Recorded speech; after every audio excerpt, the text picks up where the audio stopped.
बिस्मिल्लाहिर्रहमानिर्रहीम अस्सलाम वालेकुम। इब्तिदा करते हैं रब्बे जलील के बाबरकत नाम से जो दिलों के हाल बाखूबी तरीके से जानता है। प्यारे बच्चों, जैसा कि आपको मालूम है इलेक्ट्रोस्टैटिक्स का कारवां रवां दवा है।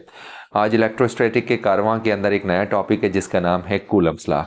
कूलम्स लॉ को पढ़ने से पहले हमें दो साइंटिस्टों के प्रीवियस कॉन्सेप्ट्स को अंडरस्टैंड कर लेना चाहिए। चार्ल्स डुफे ने 16th सेंचुरी के एंड के अंदर दो मुख्तलिफ किस्म की चार्जेस के हवाले से बताया था और 17th सेंचुरी के स्टार्ट और 16th सेंचुरी के लास्ट के अंदर दूसरे एक और साइंटिस्ट थे जिनका नाम था बेंजामिन फ्रैंकलिन, जिन्होंने पोलरिटी ऑफ द चार्जेस के हवाले से दुनिया को आगाही दी।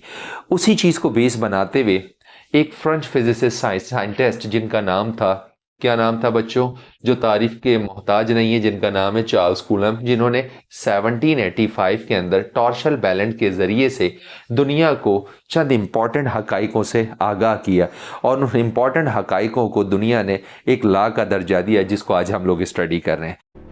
ओके, तो माय डियर स्टूडेंट्स, अभी जो आप डिवाइस देख रहे हैं इसका नाम है टॉर्शन बैलेंस, जिसको 17th सेंचुरी के अंदर चार्ल्स अगस्टन डी कूलम ने इन्वेंट किया था। इसका बेसिकली जो पर्पज़ है, ये दो इलेक्ट्रोस्टैटिकल चार्जेस के दरमियान फोर्सेस को डिटेक्ट करने के लिए इस्तेमाल होता है। ये एक यूनिक डिवाइस है। इसी की मदद से चार्ल्स अगस्टन डी कूलम ने दो स्टैटिकल चार्जेस के दरमियान फोर्स ऑफ अट्रैक्शन और रिपल्जन को भी मालूम किया था। इन्होंने क्या फरमाया? इन्होंने फरमाया था the force of attraction and the repulsion between the 2 point charges, the force of attraction and the repulsion between the 2 point charges is directly proportional to the product of their masses. It is directly proportional to the product of their masses and inversely proportional to the square of the distance between them. टन टन, क्या हुआ? ऊपर से गुजर गई ना। अरे परेशान होने की बात नहीं है, आओ हम लोग झटपट समझते हैं। भाई इन्होंने क्या कहा? इन्होंने कहा कि भाई 2 पॉइंट चार्जेस ले लीजिए। क्या ले लीजिए? Point charges. पॉइंट चार्जेस किसे कहते हैं? पॉइंट चार्जेस प्यारे बच्चों उसे कहते हैं जिसकी फील्ड से या जिनके चार्जेस से दूसरे चार्जेस में किसी किस्म की डिस्टर्बेंस ना हो। एक किस्म की समझ लो न्यूट्रल, जिस तरह हमारी सोसाइटी में न्यूट्रल लोग होते हैं उनसे दूसरे लोग डिस्टर्ब नहीं होते, इसी तरह से पॉइंट चार्जेस उसमें लिमिटेड अमाउंट ऑफ चार्ज होता है और ये चार्ज दूसरे किसी चार्ज को डिसऑर्ड नहीं करता, किसी के दूसरे चार्ज के अंदर किसी किस्म की मुदाखलत नहीं करता। उसे क्या कहा जाता है? Point charge. अच्छा, ये 2 पॉइंट चार्जेस लिए। उन्होंने कहा ये जो पॉइंट चार्जेस हैं ये डिपेंड करते हैं अपने मैग्नीट्यूड के। किस पे डिपेंड करते हैं? मैग्नीट्यूड पे।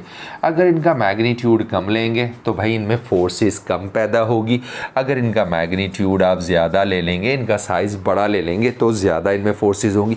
भाई कॉमन सेंस है, छोटे मकनातीस लो पास लेकर आओ तो वो हल्के हल्के चिपकेंगे। अगर बड़े मैग्नेट्स ले लेंगे आप और एक दूसरे के पास लाएंगे तो क्या होंगे? फटाक से चिपक जाएंगे, उन्हें दूर करना ज़रा सा मुश्किल हो जाएगा। यही बात कहता था। छोटे का मकसद और बड़े का मकसद क्या है? मैग्नीट्यूड से है। अच्छा बच्चों, उसके बाद वो कहता है, क्या कहता है? Force is directly proportional to the Q1 and Q2। जितनी ज़्यादा फोर्स होगी, फोर्स अगर बढ़ाएंगे तो Q1 और Q2 दोनों के ऊपर फोर्स वो असरअंदाज होगी। फिर ये कहता है कि force is inversely proportional to the square of the distance between them. Force is inversely proportional to the square of the distance between them. आ जाओ ज़रा ये 1/2 वाले कॉन्सेप्ट को अंडरस्टैंड करते हैं कि भाई इन्वर्सली इन्वर्स स्क्वायर लॉ क्या कहता है। देखो यहाँ पर मैं कहता हूँ कि एक चार्ज है जिसमें से इलेक्ट्रिक फील्ड निकल रही है। अगर इस चार्ज को मैं थोड़ा सा डिस्टेंस में दूसरा एक और चार्ज रखता हूँ जिसका डिस्टेंस मान लो कि यहाँ से कितना है? 1 मीटर का। 1 मीटर के फासले पे रखता हूँ। अब इस चार्ज और इस चार्ज के दरमियान जो फोर्स है वो मान लो कितनी है? 1 न्यूटन की। अब ये फासला मैं डबल कर देता हूँ। अगर ये मैं फासला इनके दरमियान इसके दरमियान से डबल करता हूँ तो डबल करने की वजह से फोर्स कितनी बचेगी? फोर्स बचेगी बेटा 1/4। अब अगर मैं फासला यहाँ से पहले इतना किया था, अब मैं फासला यहाँ से और 3 गुना कर देता हूँ। अब फोर्स कितनी हो जाएगी? अब हो जाएगी बच्चों 1/9 की। अब अगर मैं फासले को 4 गुना कर देता हूँ पहले से तो फोर्स कितनी बचेगी? 1/16। इस टेबल की मदद से देख लो, डिस्टेंस एंड फोर्स। डिस्टेंस है 1 टाइम 1 तो फोर्स हमारे पास 1 न्यूटन की एक्सपीरियंस हो रही है। डिस्टेंस को 2 टाइम किया तो हमारे पास फोर्स कितनी एक्सपीरियंस हुई है? हमारे पास फोर्स हो गई है 1/4। डिस्टेंस को 3 टाइम किया तो फोर्स हो गई है हमारे पास 1/9। और अगर डिस्टेंस को मैंने 4 टाइम किया तो फोर्स कितनी कम हो गई? 1/16 की। इसीलिए कहते हैं R = 1/r। Are square. तो ये जो हमारे पास 1/r है ये बेसिकली किस चीज़ को शो करता है, डिस्टेंस को। जैसे जैसे हम डिस्टेंस बनाएंगे वैसे वैसे फोर्स की जो एक्सपीरियंस करने की सलाहियत है वो भी कम हो जाएगी। समझ गए ना, अच्छे से समझ जाना। अब भाई देखो, इन दोनों बातों को हम क्या कर देते हैं, जमा कर लेते हैं। हम क्या करते हैं, इन दोनों बातों को कंबाइन कर लेते हैं। किसे, कि भाई पहले वाली बात, force is directly proportional to the m1 and m2 and force is inversely proportional to the r square. Equation number 1, equation number 2। Now combining the both equation, दोनों इक्वेशंस को हम जमा कर लेते हैं। जमा कर लेते हैं तो बनता है f is directly proportional to q1 q2 upon r square. अब ये जो डायरेक्टली प्रोपोर्शनल का साइन है बच्चों, इसे तो पता है ना आपको, इसे क्या किया जाता है, इसे रिमूव किया जाता है। तो भाई इसे अभी यहाँ से हम रिमूव करते हैं। रिमूव करेंगे तो क्या आएगा इसकी जगह पर, जल्दी बताओ जल्दी बताओ जल्दी बताओ यस यू आर राइट, इसकी जगह पर सर कांस्टेंट प्रोपोर्शनलिटी आता है। क्या आता है, कांस्टेंट प्रोपोर्शनलिटी। अब इसमें कूलम ने क्या कांस्टेंट प्रोपोर्शनलिटी, तो बच्चों कूलम ने यहाँ पर जो कांस्टेंट प्रोपोर्शनलिटी दी थी ना, वो क्या ली थी, के लिया था, और के कांस्टेंट प्रोपोर्शनलिटी के तौर पर इस्तेमाल किया। तो चलो अब उसी को पुट कर देते हैं। तो भाई F as it is, directly proportional को रिमूव करेंगे तो इसकी जगह क्या आएगा, इज इक्वल टू कांस्टेंट। क्या आएगा, इज इक्वल टू कांस्टेंट। तो is equal to constant put कर दिया, वो क्या था, इज इक्वल टू के, बाकी value as it is q1 q2 upon r square. अच्छा भाई के क्या है, constant proportionality and its value depending upon the nature of the medium between the two charges. और इसको डिपेंड, ये इसकी जो नेचर है वो डिपेंड करती है कि हम मटेरियल की, कि किस किस्म का मटेरियल दो चार्जेस के दरमियान इस्तेमाल हो रहा है। वैसे तो यहाँ पर जो मटेरियल यूज़ हो रहा है वो वैक्यूम है।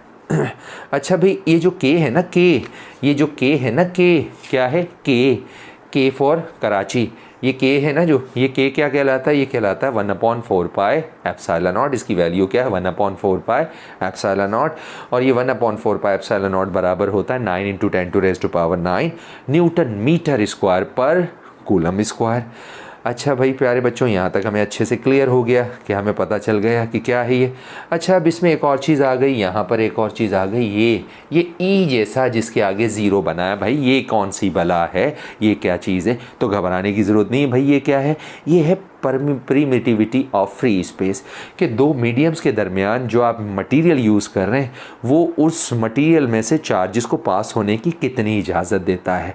प्रिमिटी हाई तो क्या होगा, आपके पास हाई लेवल की उसके अंदर से पासिंग होगी इलेक्ट्रिक फील्ड, और प्रिमिटी लो तो कम लेवल की आपके पास इलेक्ट्रिक लाइन ऑफ फोर्सेस पास होंगी दोनों चार्जेस के दरमियान। ठीक है, अब प्रिमिटी ऑफ फ्री स्पेस जो है इसकी अपनी एक वैल्यू है। इसकी वैल्यू कितनी होती है, इसकी होती है 8.85 × 10⁻⁻12।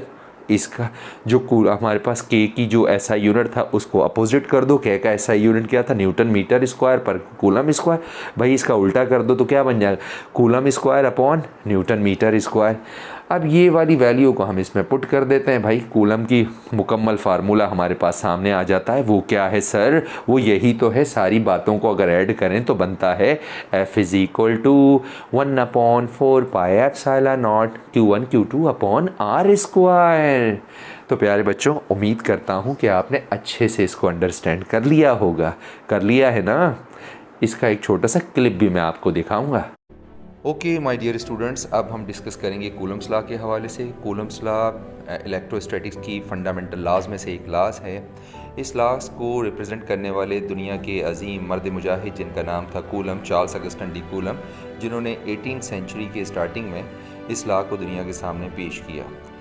ये law basically electric charge based law है, और इलेक्ट्रिक चार्ज आप जानते हैं मैटर की बुनियादी कैरेक्टरिस्टिक्स होती है। और चार्जेस दो तरह के होते हैं, पॉजिटिव चार्ज और नेगेटिव चार्ज। जो पॉजिटिव चार्ज है उस चार्ज के अंदर से हमेशा से electric line of forces outward रहती हैं, जबकि नेगेटिव चार्जेस के अंदर से electric of line of forces inward रहती हैं। अच्छा, अब जब ये दो मुख्तलिफ़ किस्म के चार्जेस हम एक दूसरे के सामने लेकर आते हैं तो इन चार्जेस के अंदर क्या पैदा होती है, इन चार्जेस के अंदर फोर्स ऑफ अट्रैक्शन और रिपल्जन होती है। और जैसे ही हम दो चार्जेस को एक दूसरे के पास लेकर आते हैं तो फोर्स ऑफ अट्रैक्शन रिपल्जन बढ़ जाती है। जितना हम लोग इन चार्जेस को एक दूसरे के पास लाएंगे तो फोर्स बढ़ जाएगी, और डिस्टेंस को इंक्रीज़ करेंगे तो इन दोनों के दरमियान फोर्स घट जाएगी। अट्रैक्शन और रिपल्शन की फोर्सेस को हम अपने प्रीवियस लेक्चर में पढ़ चुके हैं, जो कि डोफे और फ्रैंकलिन की इन्वेंशंस थी। अब चलते हैं आगे, मज़ीद और डिटेल में चलते हैं। चार्ज दो किस्म के लेते हैं, एक चार्ज पॉजिटिव क्यू और एक चार्ज नेगेटिव क्यू लेते हैं।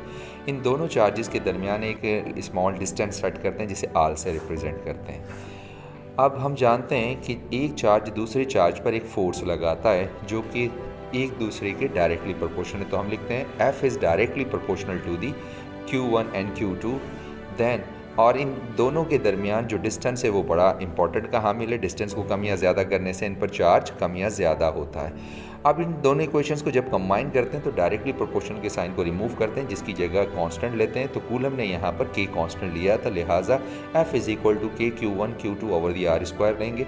K is a constant proportionality depending upon the medium है। तो कूलम ने वैक्यूम मीडियम लिया था जिसकी वैल्यू थी 8.98 इंटू 10⁻⁹ न्यूटन मीटर स्क्वायर पर कूलम स्क्वायर। तो प्यारे बच्चों, K is equal to 1/4 pi epsilon. Okay, तो माय डियर स्टूडेंट, हम K की वैल्यू 1/4 पाई एप्सिलॉन नॉट के बराबर भी लेते हैं, जबकि F बराबर होता है Q1 Q2 over 4 pi epsilon not. और एप्सिलॉन नॉट फ्री स्पेस एक ऑब्जेक्ट होता है। इसका मकसद ये होता है कि मीडियम कितना इलेक्ट्रिक लाइन ऑफ फोर्सेस को इजाज़त देता है कि वो उस मटेरियल से पास हो, उसकी लिमिटेशंस का नाम रखा जाता है epsilon not perimeter of free space. ये था हमारा कूलम लॉ। उम्मीद करता हूँ आपको अच्छे से समझ आ गया होगा। ओके, तो प्यारे बच्चों, आई होप कि आप लोगों ने कूलम्स लॉ को अच्छे से अंडरस्टैंड कर लिया होगा। अब जल्दी से आते हैं, हम vector form of coulomb law को भी अंडरस्टैंड कर लेते हैं। लेकिन उससे पहले एक चीज़ हमें याद होनी चाहिए कि जो हमने अभी कूलम लॉ पढ़ा है, ये कूलम लॉ की कुछ लिमिटेशन है।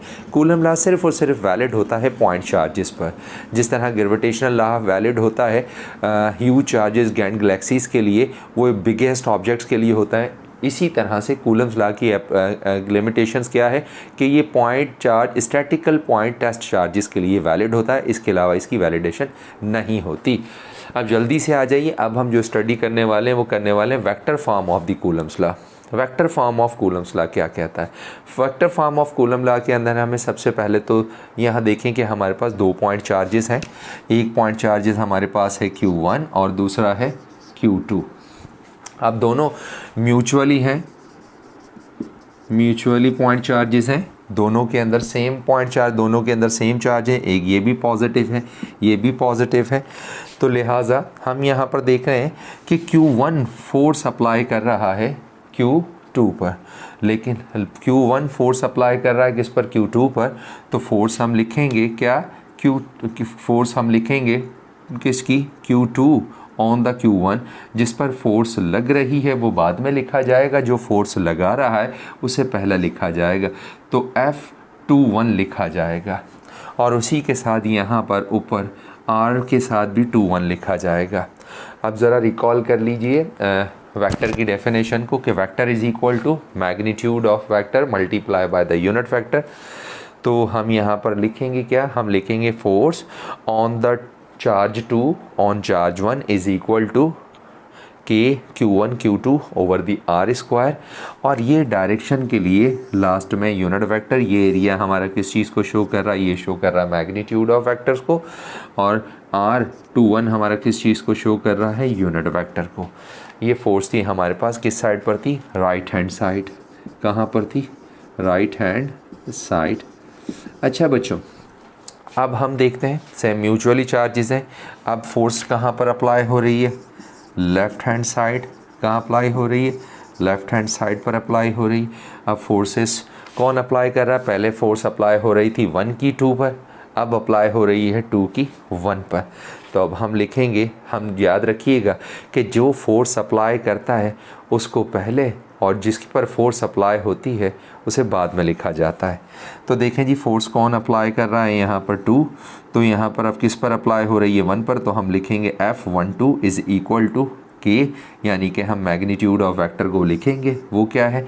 K is equal to Q1 Q2 over the r square. और ये लास्ट में आ गया हमारे पास R is a unit vector. तो देखिए यहाँ पर हमारे पास फोर्स 1 2 बराबर है फोर्स 2 1 के। नेगेटिव साइन यहाँ पर शो कर रहा है कि म्यूचुअली है पर एक दूसरे के साथ अपोजिट इन डायरेक्शन है। तो प्यारे बच्चों, याद रखिएगा, ये जो हमारे पास vector form of the Coulomb's law है, ये पॉइंट चार्जेस, इसमें छोटे बड़े होने से कोई फ़र्क नहीं पड़ता, तमाम पॉइंट चार्जेस की एक दूसरे के ऊपर एक जितनी ही फोर्स होती है। उम्मीद करता हूँ कि आज का लेक्चर आपने अच्छे से अंडरस्टैंड किया होगा।